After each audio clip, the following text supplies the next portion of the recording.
is clean, the land is green. Thank you, Allah. Thank you, Allah. The path we walk, the lines we talk, the things we see. Thank you, Allah. Thank you, Allah. Okay, everybody. Say,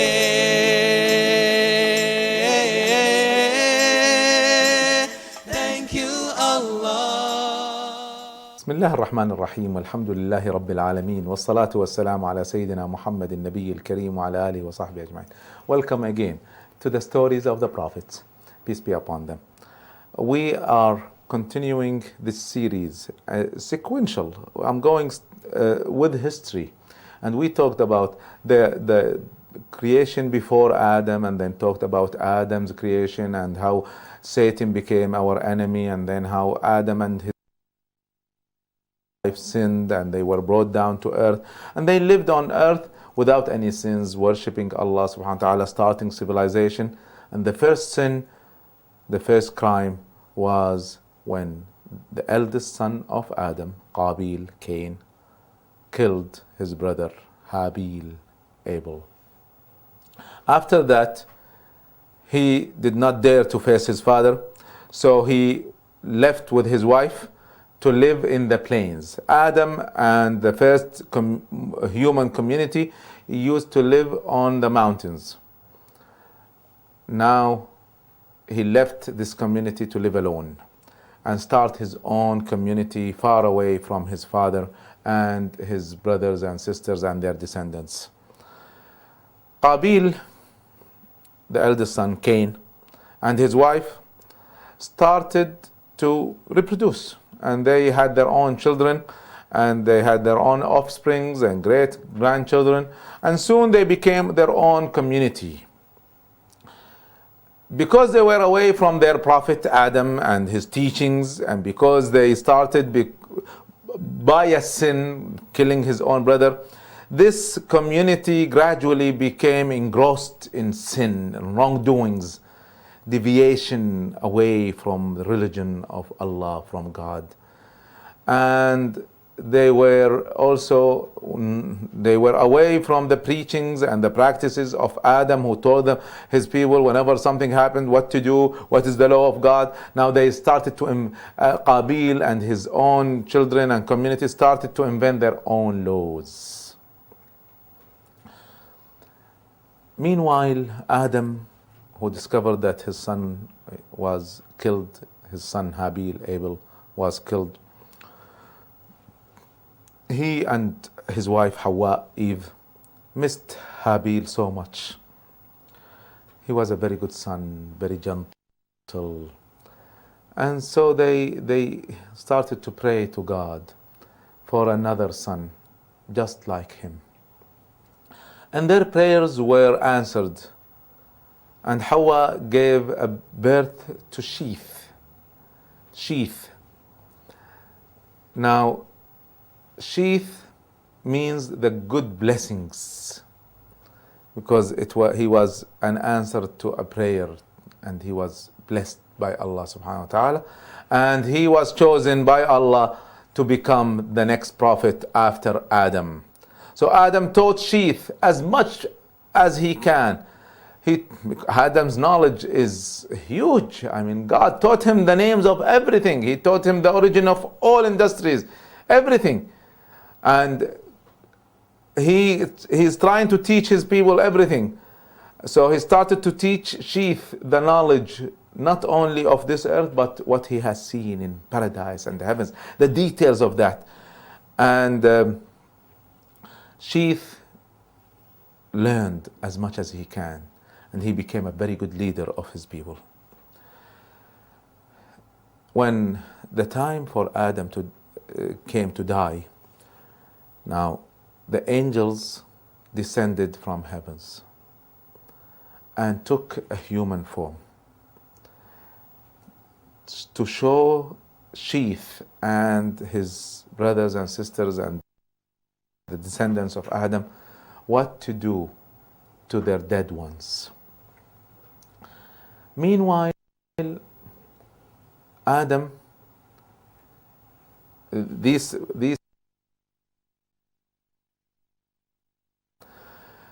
Meanwhile, Adam, who lived for about 1,000 years, exactly 960 years, he was sick. And he said to his children, I wish I could eat from the fruits of heaven. Now, the fruits of paradise, the fruits of heaven, they are similar, they look similar to what we have on this earth. Apples, pomegranates, grapes, and so on.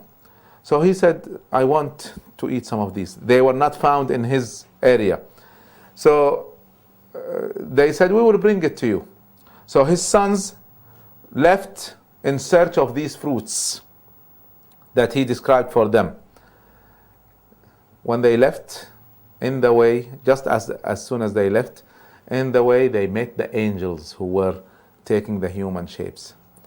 And the angels were having shrouds, certain cloth and items required to prepare the dead for burial. And they asked the children of Adam, "Oh, children of Adam, what do you want? What do you seek?" And they said, "Our father is sick and he longs for the fruits from paradise." The angels, appearing as human beings, told them to return to their father because he's going to die. And there is no time for you to go and get him food and come back. It will be too late. So they returned with them. They knew from Adam about angels and how the angels are able to take different shapes. So they realized these are not their brothers, they are not their sisters. These are different things. Although they are taking human shapes, but they are not humans. So they realized that they're talking to angels. So they went back. Now Eve, Hawa, when she saw that her children are coming back with humans that she does not know, and these are not her children, she knew that these are angels coming in human forms. And she knew what they wanted. She knew that one day they will die. So she covered Adam.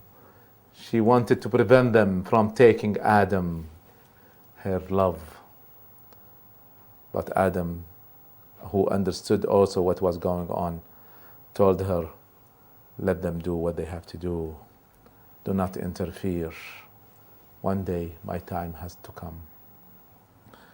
The angel of death came to Adam and took Adam's soul. The angels in human forms washed him, covered him with the shrouds, and prayed for him, and then buried him. And from that, humans learned what to do when they have a dead person. See, they did not know what happened to Abel. They did not know how he was killed or how he was buried. Now they know what to do with the dead ones. And the angel said to them, "O children of Adam, this is the sunnah, this is the tradition for you and for those who should come after you. Wash them, cover them, and bury them, and pray for them."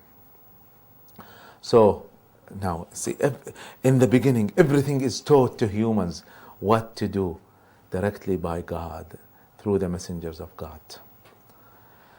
So Adam, peace be upon him, died after a life full of obedience to Allah. He never disobeyed Allah except for that one time when he tasted the fruits of the forbidden tree in paradise. He never after that disobeyed Allah in any way. For 960 years that he lived on earth, he lived a life of piety and obedience. He was an example and model for humans. 1 year after Adam's death, Eve, Hawa, also died. And Sheath took over as the head of humans, and also their prophet, succeeding his father. Although he was not mentioned by name in the Quran, but Prophet Muhammad ﷺ told us about Sheath in many sayings, and he told us that he was a just leader, a great prophet, and he was given 50 scriptures from Allah subhanahu wa ta'ala. 50 books. And the Bible, the Torah, the Quran are books of God, and Sheath had 50 books. Why so many? Because humanity just started, and they needed laws to organize their life and establish justice among them, and make them live in peace and guide them towards Allah, and make them understand what awaits them in the day of judgment. So Sheath, one of the greatest prophets who ever lived. Now, by this time, as we said, Adam's descendants had been split into two clans, two groups. The descendants of Qabil, the first man who committed a murder, who killed his brother, who ran away to live on the plains. And the other group was the bigger group, the major group, and these are the believers, the good people who remained with Adam in the mountains, on the hills. However, they did not follow, they did not commit any sin. They were not affected by Qabil in any way. Among the people of Qabil, chaos, crimes became widespread. They started to fight among each other. They started to harass each other. And they sometimes would kill any person who would pass by them from the children of Adam and his descendants. And wars eventually broke out between Qabil's group and Sheath's group.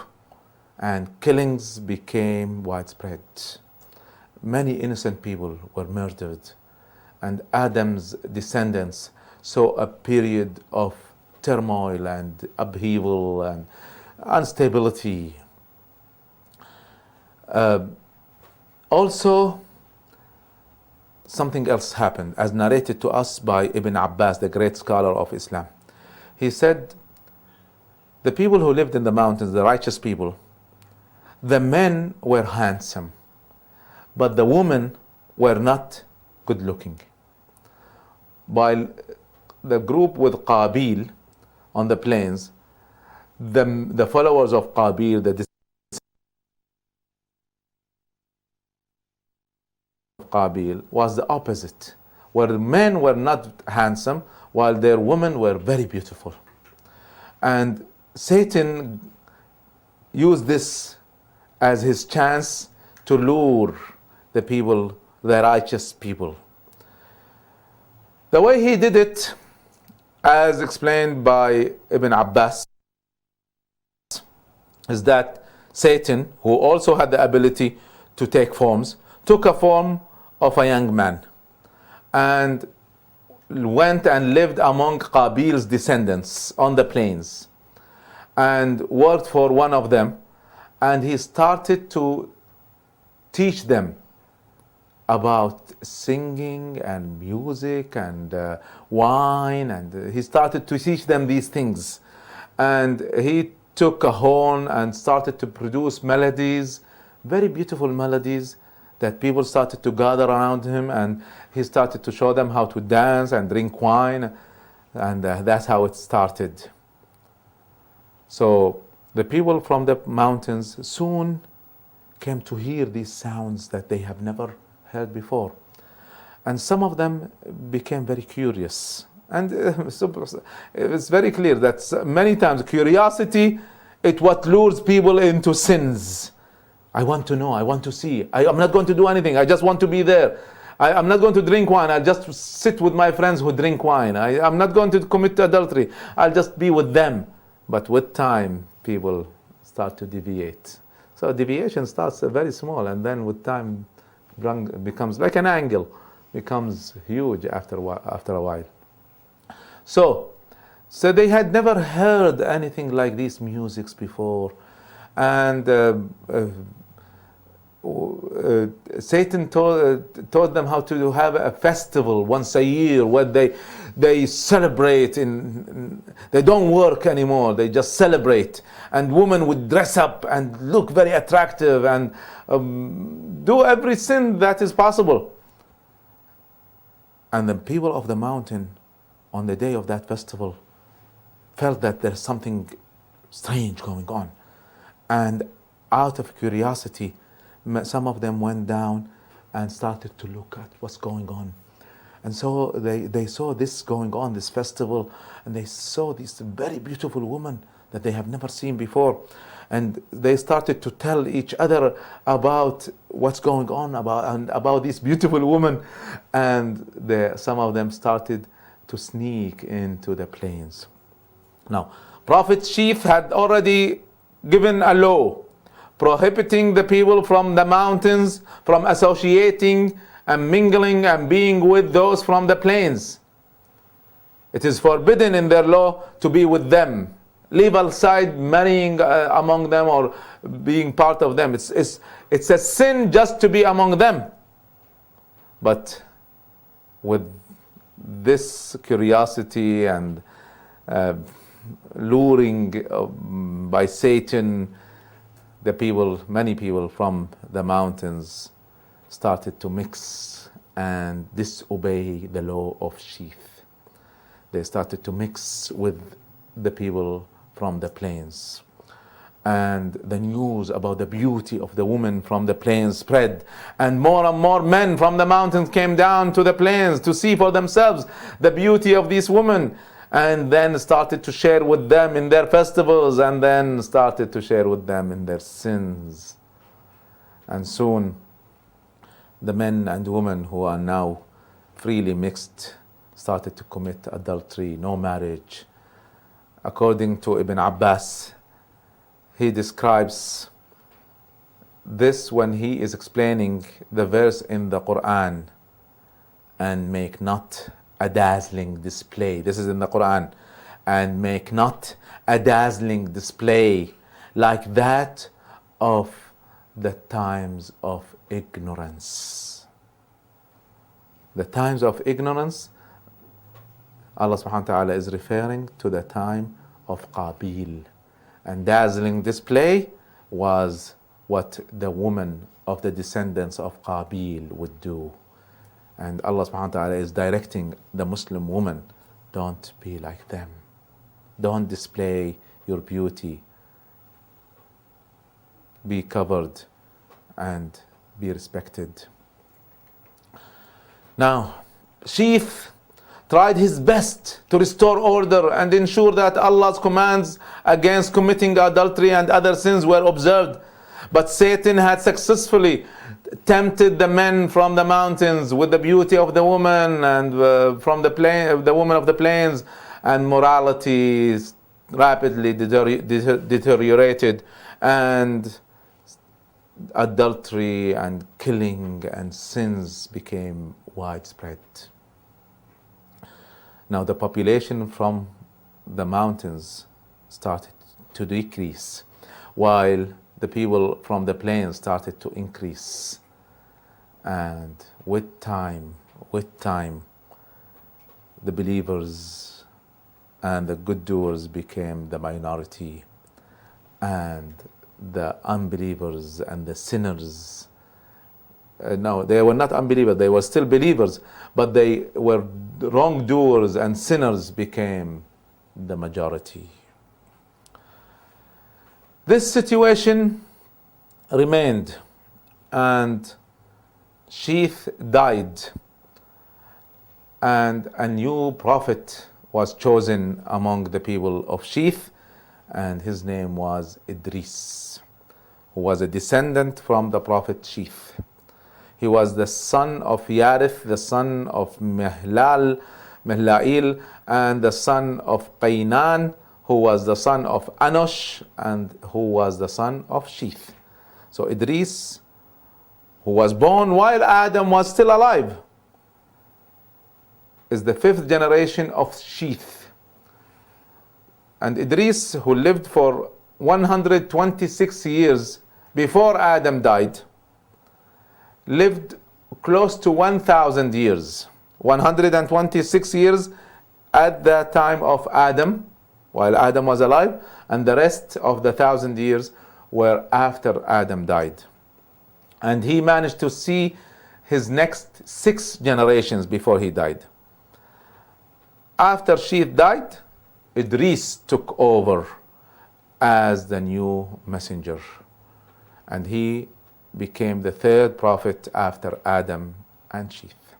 The story of Idris and what did he do towards the sinners of Qabil's descendants is our next episode, inshallah. Jazakum Allah khair. Wassalamu alaikum wa rahmatullah.